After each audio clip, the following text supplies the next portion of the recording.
I wanted to address the case of Lucy Connelly, the British mother who is in prison for a single tweet. As many of you know, Lucy has just been to the courts to appeal against her sentence, 31 months, for a single tweet. And I believe as of today, she's done 284 days in prison for a single tweet that was deleted. And personally, I don't care what your opinion was about the tweet. I don't care for the people who say it's a terrible tweet, but I've no time for that. It was a tweet on Twitter, which is a cacophony of noise at the best of times, and she deleted it. There is absolutely no reason for her to be in prison under any rational argument. What you saw after the Court of Appeal was, instead of Lucy being released on that day, which would have been absolutely appropriate, the Lord Justice had to go away and have a little think about what he was going to do. And that is a clear indication that he's not deciding on the basis of facts placed in front of him or on the basis of law. He's being told what will be best for the British government. The next thing is that people that still believe in the law will try and rationalise it.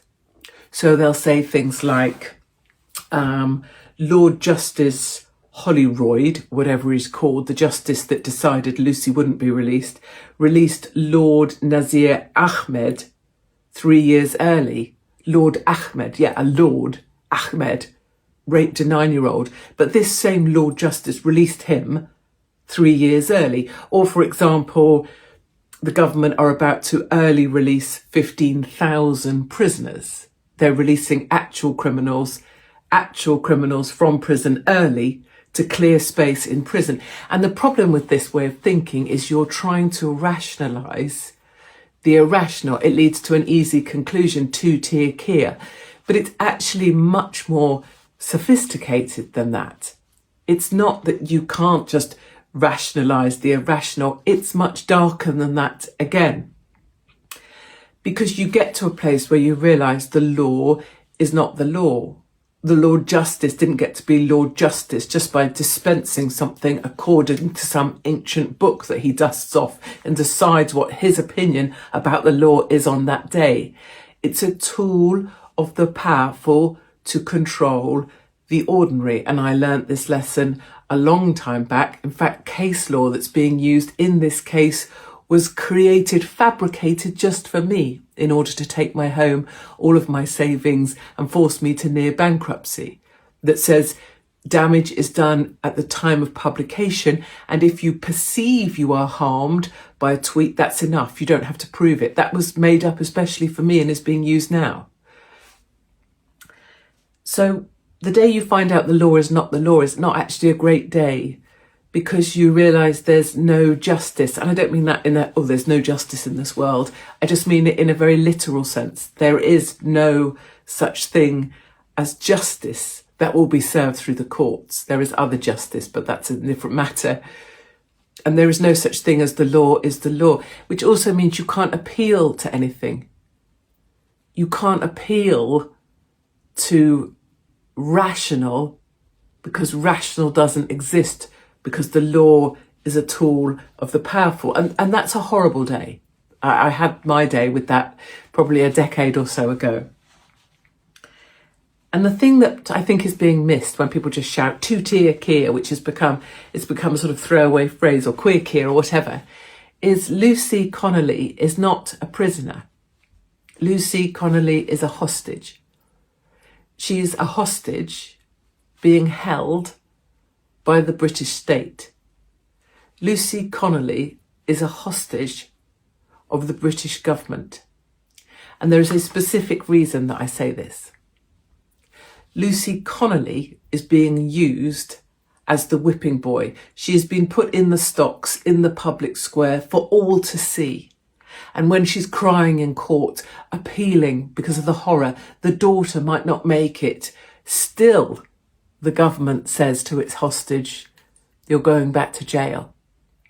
And it isn't about Lucy. It certainly isn't about a tweet. It's a message to the British people. You stay in your place. You keep your heads down.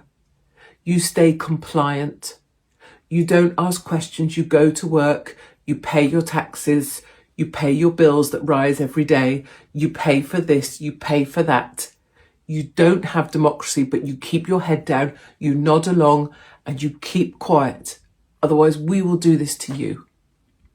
And it is no coincidence that prison places are being cleared. It is no coincidence that another 1,000 places, makeshift temporary prison spaces are being created in readiness.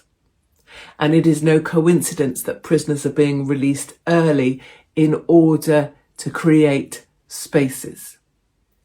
Because there is only so long that you can keep doing this to people before that they see the system that is being used to control them is all a lie.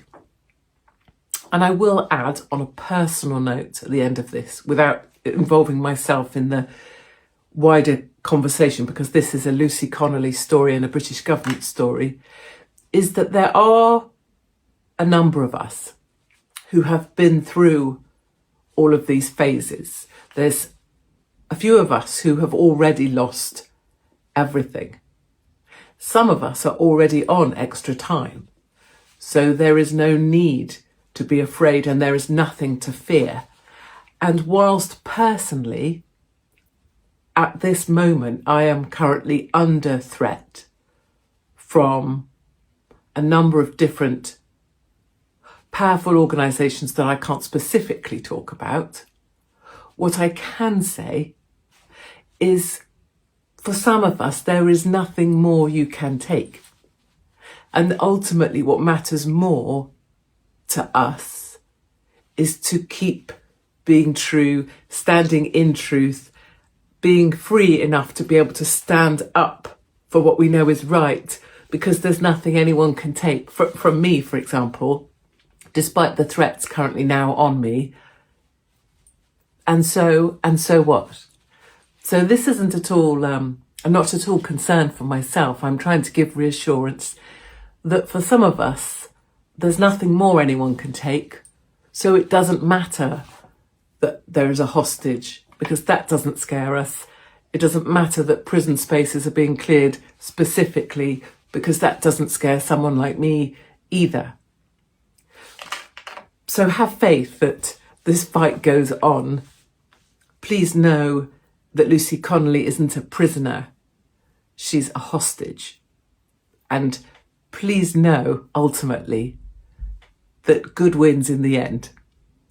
And no matter how many of us it is going to take to get to the bit where good wins in the end, there's a good, strong number of us who are here ready with the baton to take it and pass it down the line. And to Lucy Connelly's family, I would just say, please know that you're not alone. Please know that we are many, many, many more than you could possibly know. And please know that we are stronger together.